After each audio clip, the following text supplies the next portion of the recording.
Good afternoon बच्चों। तेजस academy के YouTube channel पर आप सभी का स्वागत है।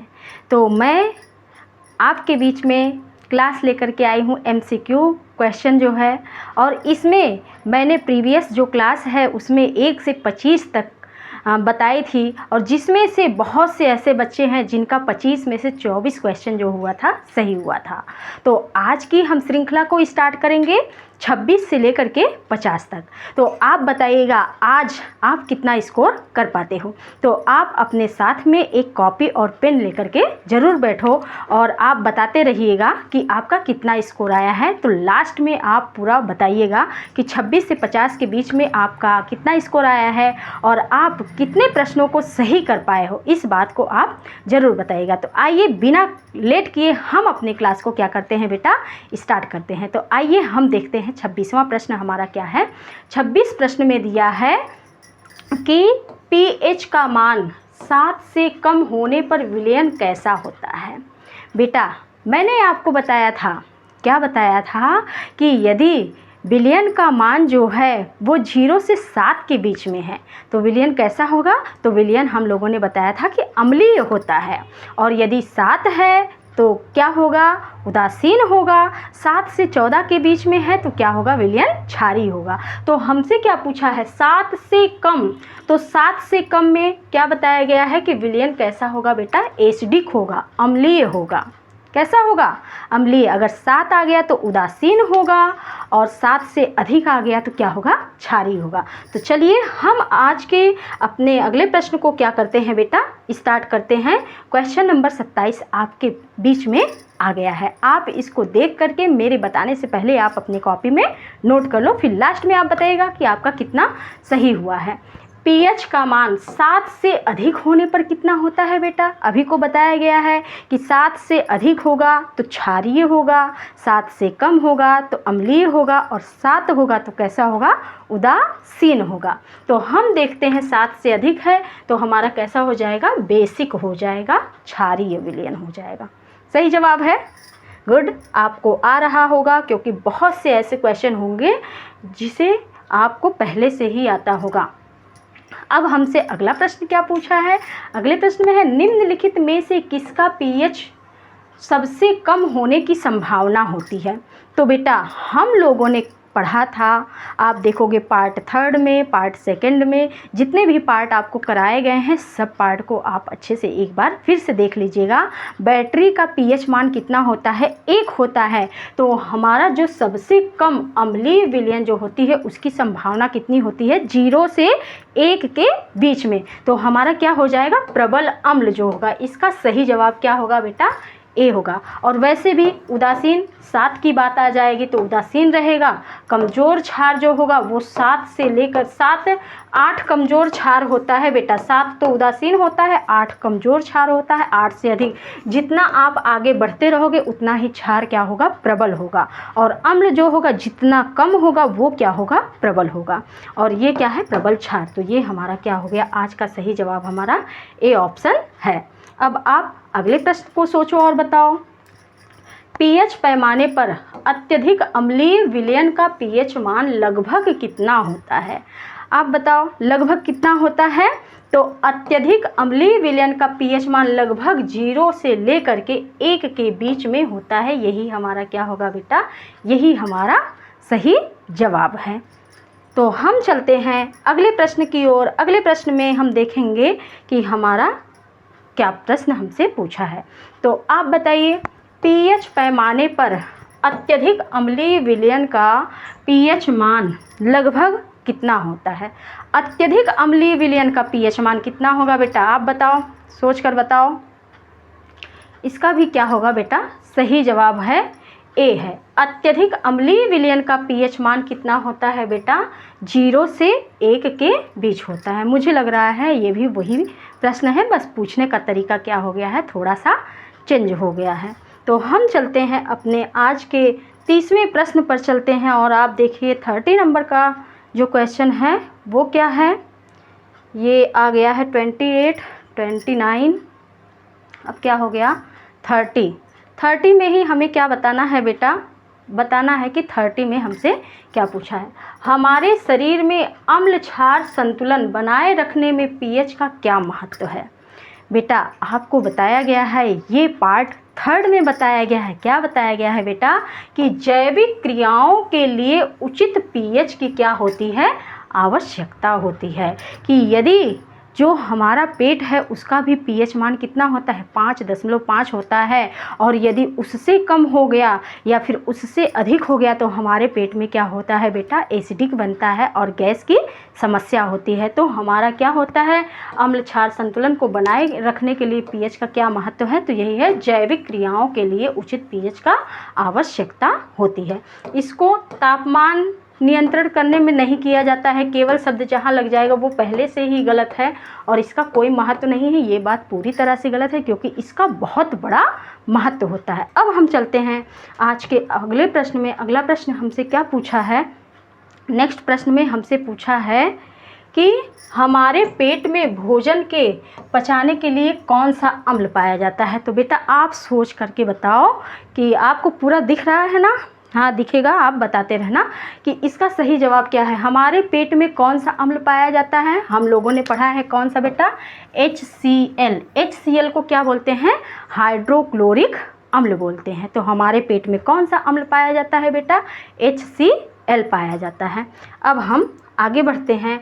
आज का हमारा अगला प्रश्न क्या है बेटा, देखो जब तक आप अभ्यास नहीं करोगे आपको ये पता ही नहीं चलेगा कि आपको कितना आया है, आपने कितना पढ़ा लिखा है। तो इसलिए जो होता है टेस्ट भी बहुत ज़रूरी होता है बेटा। टेस्ट के माध्यम से हमारा कॉन्सेप्ट क्या होता है, क्लियर हो जाता है और ये हमें पता हो जाता है, हम खुद का इवैल्यूएशन कर लेते हैं कि हमने कितना पढ़ा है। तो जो टॉपिक आपको नहीं आएगी, जहाँ पर आपको लगता है ये पॉइंट हमारा वीक है, उस पार्ट को आप फिर से देखो और फिर से पढ़ने की कोशिश करो। आपको एक वक्त ऐसा आएगा सब कुछ आएगा, आप 100 में 100 पा जाओगे। तो ये हमारा हो चुका है 30 नंबर का। अब हम चलेंगे बेटा 31 पर। तो 31 पर हमें चलना है। अब हम चलेंगे 31 पर। दिया है हमारे पेट में भोजन के पचाने के लिए कौन सा अम्ल पाया जाता है। अभी को हम लोगों ने यही पढ़ा है, क्या बताया गया है कि HCl जो होता है यही भोजन को पचाने के लिए यही अम्ल पाया जाता है, जिससे हमारा भोजन जो होता है आसानी से अच्छे से क्या होता है बेटा, पच जाता है। 32 नंबर है, पेट में अत्यधिक अम्लता होने पर सामान्यतः किस प्रकार की औषधि का प्रयोग किया जाता है। जब एसिडिटी अधिक बनती है, जब गैस अधिक बनती है तो हम किस प्रकार के यौगिक का यूज करते हैं उस गैस को ख़त्म करने के लिए, अपने पेट को सही करने के लिए। तो यही क्या है बेटा, एंट एसिड जो होता है प्रति अम्ल। इससे हमारा क्या होता है, गैस सही हो जाता है और एसिडिटी की समस्या क्या होती है, ख़त्म हो जाती है। तो हमारा सही जवाब क्या हो जाएगा, ए ऑप्शन इसका सही जवाब है। अब हम चलते हैं अगले प्रश्न की ओर। अगले प्रश्न में आप बताओगे, बेटा आपको अच्छा लग रहा है तो आप लाइक करते हुए आगे बढ़ोगे और एकदम मस्ती के साथ पढ़ो, खुश हो करके पढ़ो। आप देखो आप कितना कर पा रहे हो और लास्ट में आप ज़रूर बताइएगा। कल का जो प्रश्न था बहुत अच्छा था बेटा, उसमें कुछ बच्चे ऐसे थे जिनका 25 में 25 नंबर पूरा आया था, कुछ तो ऐसे थे जिनका 24 आया था, कुछ का 23 आया था और 33 आया था। तो आज हम देखते हैं आज आप कितने प्रश्नों का सही जवाब कर पाते हो और कितना सही और गलत बताते हो। तो दांतों का क्षय सामान्यतः किस पीएच से नीचे से शुरू होने की संभावना होती है। हम लोगों ने पढ़ा है कि दांत का जो पीएच होता है यदि 5.5 से कम हुआ तो हमारा दांत क्या हो जाएगा बेटा, सड़ना स्टार्ट हो जाएगा और सबसे पहले उसका एनिमल जो होता है उसी पर अटैक होती है बैक्टीरिया और उसी को सबसे पहले क्या करती है, छेद करती है। उसके बाद हमारा दांत क्या होता है, धीरे धीरे सड़ना स्टार्ट हो जाता है। तो यही है 5.5। अब इससे कम होगा तो हमारे दांत में सड़न उत्पन्न हो जाएगी। अगला प्रश्न है, दांतों की क्षति को कम करने के लिए टूथपेस्ट सामान्यतः कैसा होना चाहिए। तो आप बताओ सोचकर, कैसा होना चाहिए, क्षारीय होना चाहिए। कैसा होना चाहिए बेटा? क्षारीय होना चाहिए, क्योंकि जो दांत होता है वो क्या होता है? अम्लीय होता है, उसका पीएच मान 5.5 के बीच। और आप पढ़े हो कि 7 से कम जो होगा वो क्या होगा? क्षारीय होगा। 7 से कम होगा तो अम्लीय होगा, 7 से अधिक होगा तो क्या होगा बेटा? क्षारीय होगा। तो यही हमारा क्या होगा? उसमें पाया जाता है, टूथपेस्ट में क्षारीय पाया जाता है। अगर दोनों अम्लीय हो जाएगा तो पूरी तरह से हमारा दांत सड़ जाएगा। अब हम देखते हैं अगला प्रश्न, मोस्ट इम्पॉर्टेंट है, ये प्रश्न अक्सर पूछ लिए जाते हैं। मधुमक्खी के डंक में पाया जाने वाला अम्ल क्या होता है? अम्लीय पदार्थ दर्द और जलन का कारण बन सकता है। इसे निष्क्रिय करने के लिए किस प्रकार के पदार्थ का हम उपयोग करते हैं? तो आप बताओ बेटा, किस प्रकार के पदार्थ का उपयोग करते हैं? इसका सही जवाब क्या होगा बेटा? हल्का क्षारक, जैसे बेकिंग सोडा। बेकिंग सोडा का आपको फार्मूला पता है बेटा, NaHCO3। इसी का हम क्या करते हैं? यूज करते हैं। जो डंक हमें क्या करता है? मधुमक्खी जब डंक मार देती है तो बेकिंग सोडा का हम यूज करते हैं, जिससे क्या होता है? जलन थोड़ा कम होने लगता है। तो हमारा सही जवाब क्या हो जाएगा? A option. अब हम चलते हैं आज के अगले प्रश्न पर। अगला प्रश्न हम देखते हैं बेटा, क्या हमसे पूछा है? अम्ल और क्षारक की उदासीनीकरण अभिक्रिया से सामान्यतः क्या बनता है? तो सबसे पहले आप एक अम्ल लो और एक क्षारक लो, फिर देखो वो क्या बनता है। मान लेते हैं अम्ल हम क्या लेते हैं बेटा? HCl। HCl हम क्या ले लिए हैं? एक एसिड है। और क्षार में, बेस में हम क्या लेते हैं? NaOH। अब इन दोनों की हम क्या कराते हैं बेटा? क्रिया कराते हैं। यदि आपको क्रिया नहीं भी कराने आता है तो बेटा आप किस प्रकार से क्रिया कराओगे? एक को प्लस आयन में तोड़ दो और दूसरे किस में टूटेगा? माइनस आयन में। इसमें भी एक प्लस और दूसरा किस में होता है? माइनस में। बस आप एक काम करो, आयनों की अदला बदली कर दो। एक प्लस को दूसरे माइनस के साथ आप क्या कर दो? ऐड कर दो। तो पहला प्लस ये हो जाएगा, माइनस वाले से क्रिया कर लेगा, और दूसरा प्लस पहले माइनस वाले से क्रिया कर लेगा। तो हमारा क्या बनेगा बेटा? NaCl। आप देख रहे हो NaCl जब बन गया, ये क्या है बेटा? एक साल्ट होता है, लवण होता है। और क्या बन गया? H2O। तो अम्ल और क्षार से क्रिया करके क्या क्या बनता है? यही बन गया है, लवण बनता है और क्या बनता है? जल। तो आइए हम अपने ऑप्शन में ढूंढते हैं, जहाँ लवण और जल होगा वही हमारा क्या होगा? सही हो जाएगा। तो पहला ही हमें मिल गया है, यही हमारा क्या है? करेक्ट ऑप्शन है। अब हम चलते हैं अगले प्रश्न की ओर। और अगले प्रश्न में बेटा हमसे क्या पूछा है, आप देखो और तुरंत बताने की कोशिश करो।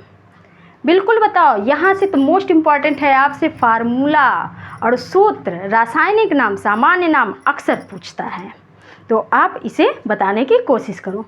आपको पता है साधारण नमक का रासायनिक नाम क्या होता है? सब्जियों का राजा है नमक। अगर सब्जी में आप नहीं डाल दिए तो क्या होगा? सब्जी पूरी तरह से खराब हो जाएगी। तो हर एक चीज़ में नमक जो होता है उसकी आवश्यकता हमें पड़ती है। तो साधारण नमक का फार्मूला क्या होता है बेटा? NaCl। हम इसे क्या बोलते हैं? सोडियम क्लोराइड बोलते हैं। तो इसका सही जवाब क्या हो जाएगा बेटा? B number.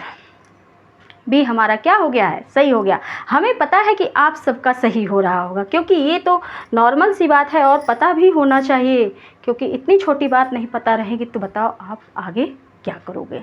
अगला प्रश्न हमसे पूछा है, साधारण नमक का जलीय विलयन सामान्यतः कैसा होता है? आप बताओ, साधारण नमक का जलीय विलयन कैसा होता है? तो लगभग उदासीन होता है। कैसा होता है बेटा? लगभग उदासीन होता है। तो यही हमारा इसका सही जवाब है। अब हम चलते हैं अगले प्रश्न की ओर। और अगले प्रश्न में हमसे क्या पूछा है बेटा? सोडियम हाइड्रॉक्साइड के निर्माण की प्रक्रिया किस लवण का उपयोग किया जाता है? तो बेटा आप बताने की कोशिश करो, किस लवण का उपयोग किया जाता है? सोडियम क्लोराइड का उपयोग किया जाता है। किसका उपयोग किया जाता है? सोडियम क्लोराइड का। ये हमारा सही जवाब हो गया है।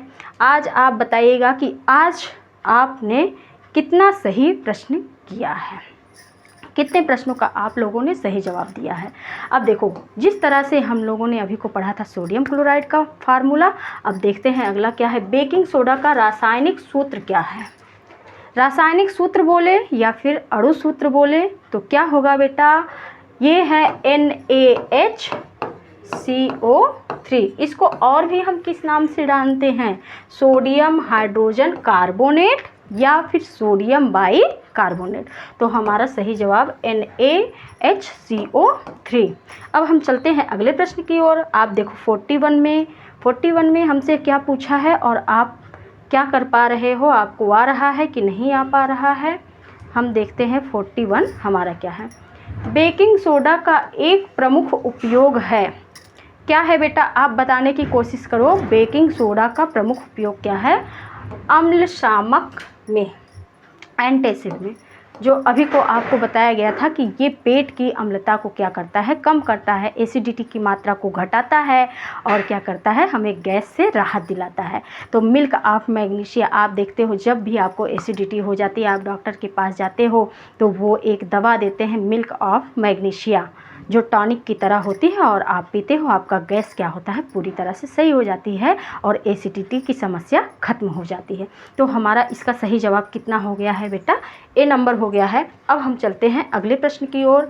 अगले प्रश्न में बेटा हमसे क्या पूछा है, नेक्स्ट क्वेश्चन में 42 में पूछा है, बेकिंग सोडा को गर्म करने पर कौन सी गैस निकलती है।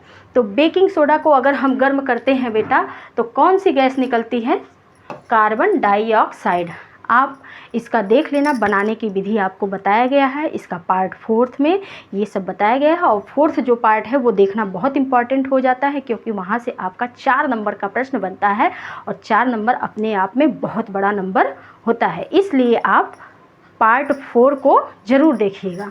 तो इसका हमारा सही जवाब हो गया है। अब हम चलते हैं बेटा 42 नंबर पर। तो आप देख रहे हो 43 नंबर क्या है। 43 नंबर में हमसे पूछा है कि वाशिंग सोडा का रासायनिक सूत्र क्या है। आप बताओ बेटा, the chemical formula of washing soda is. Washing soda का जो है रासायनिक सूत्र क्या है, हमें पता है सोडियम कार्बोनेट और डेका हाइड्रेट, यही होता है Na2CO3 × 10H2O होता है। तो यही है सोडियम कार्बोनेट और डेका हाइड्रेट, जो कपड़ा धुलने वाला क्या होता है, सोडा होता है, डिटर्जेंट होता है, उसी के बारे में हमसे पूछा है। अब हम चलते हैं आज के अगले प्रश्न में। अगला प्रश्न बेटा हमसे क्या पूछा है, आप देखो और बताने की कोशिश करो।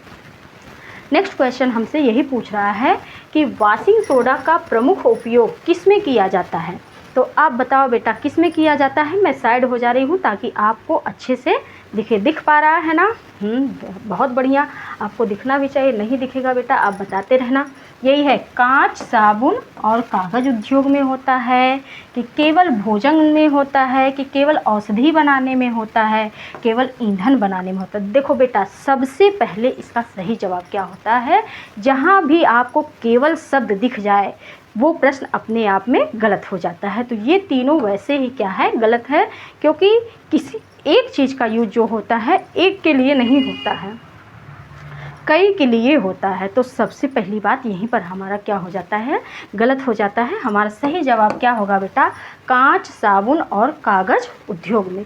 आप लोगों को ये बताया गया है कि सबका उपयोग किस प्रकार से करते हैं। आप पार्ट 4 को देखना ना भूलोगे, उसमें अच्छे से सब कुछ बताया गया है। अभी भी इसका बेटा आपको 2 मुझे और भी बताना है। 2 में एक है वॉशिंग सोडा और एक है प्लास्टर ऑफ पेरिस। तो मैं अगले क्लास में उसे ले करके ज़रूर आऊँगी, वहाँ से भी आपका प्रश्न बनता है। तो 5 आपको प्रयोगशाला विधि पढ़नी है और 5 में से कोई एक प्रश्न आपसे पूछेगा जो हमें 4 नंबर देकर ही जाता है। अब क्या है, ब्लीचिंग पाउडर का रासायनिक सूत्र। बेटा आपसे रासायनिक सूत्र, अणु सूत्र, रासायनिक नाम, उपयोग, यही प्रश्न यहाँ से बनता है। तो बहुविकल्पी के लिए ये मोस्ट इम्पॉर्टेंट हो जाता है।